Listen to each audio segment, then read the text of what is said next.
Bengaluru മദനഹള്ളി Dhanvantari college of നഴ്സിംഗിൽ നടന്ന ദുരൂഹ മരണങ്ങളുമായി ബന്ധപ്പെട്ട അന്വേഷണത്തിൽ ഇടപെട്ട കേന്ദ്ര സർക്കാർ.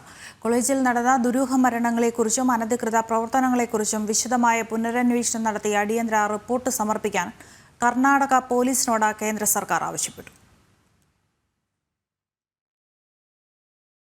ബംഗളൂരു മേദനഹള്ളി കോളേജ് ഓഫ് നഴ്സിംഗിലെ വിദ്യാർത്ഥിനിയായിരിക്കെ ദുരൂഹ സാഹചര്യത്തിൽ മരണപ്പെട്ട കണ്ണൂർ സ്വദേശിനി അതുല്യ ഗംഗാധരന്റെ മാതാപിതാക്കളാണ് സംഭവത്തിൽ കൂടുതൽ അന്വേഷണം ആവശ്യപ്പെട്ട് പ്രധാനമന്ത്രിക്ക് കത്തയച്ചത്.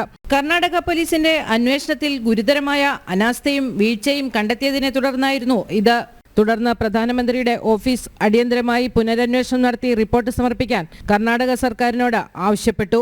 ഇതോടൊപ്പം ധന്വന്തരി കോളേജ് ഓഫ് നഴ്സിംഗിൽ നടക്കുന്ന അനധികൃത പ്രവർത്തനങ്ങളെക്കുറിച്ച് അന്വേഷണം നടത്തി വിശദമായി റിപ്പോർട്ട് സമർപ്പിക്കാനും കേന്ദ്ര സർക്കാർ നിർദ്ദേശം നൽകിയിട്ടുണ്ട്. മുഹമ്മദ് ആരിഫ് എന്നയാളുടെ ഉടമസ്ഥതയിലുള്ള ധന്വന്തരി നഴ്സിംഗ് കോളേജിൽ കഴിഞ്ഞ 6 മാസത്തിനിടെ 5 ദുരൂഹ മരണങ്ങൾ റിപ്പോർട്ട് ചെയ്തിരുന്നു. ഇവരിൽ പലർക്കും മരണ സർട്ടിഫിക്കറ്റ് ലഭിക്കുന്നതിനുള്ള അപേക്ഷയ്ക്ക് ആവശ്യമായ രേഖകൾ കൈമാറാൻ പോലും കോളേജ് അധികൃതരും പോലീസും തയ്യാറായിട്ടില്ല. ലവ് ജിഹാദ് കൊലപാതകമെന്ന് സംശയിക്കാവുന്ന ഒരു കേസിൽ പോലും ഒരു തരത്തിലുള്ള അന്വേഷണവും നടത്താൻ പോലീസ് തയ്യാറായിരുന്നില്ല. കോളേജിൽ ആന്റി റാഗിംഗ് സ്ക്വാഡ് എന്ന പേരിൽ കൂട്ടായ്മ ആരംഭിക്കുകയും അതിലൂടെ പുതിയ വിദ്യാർത്ഥികളുടെ വിവരങ്ങൾ ശേഖരിച്ച് അവരെ നിയമവിരുദ്ധ പ്രവർത്തനങ്ങളിലേക്ക് നയിക്കുകയും ചെയ്തിരുന്നതായും പരാതി ഉയർന്നിരുന്നു. നിബന്ധനകൾക്ക് വിരുദ്ധമായി നഴ്സിംഗ് വിദ്യാർത്ഥിനികളെ പരിശീലനത്തിനായി ഒവൈസിയുടെ ഹൈദരാബാദിലുള്ള സ്ഥാപനത്തിലേക്ക് അയക്കുന്നതായും കണ്ടെത്തിയിരുന്നു.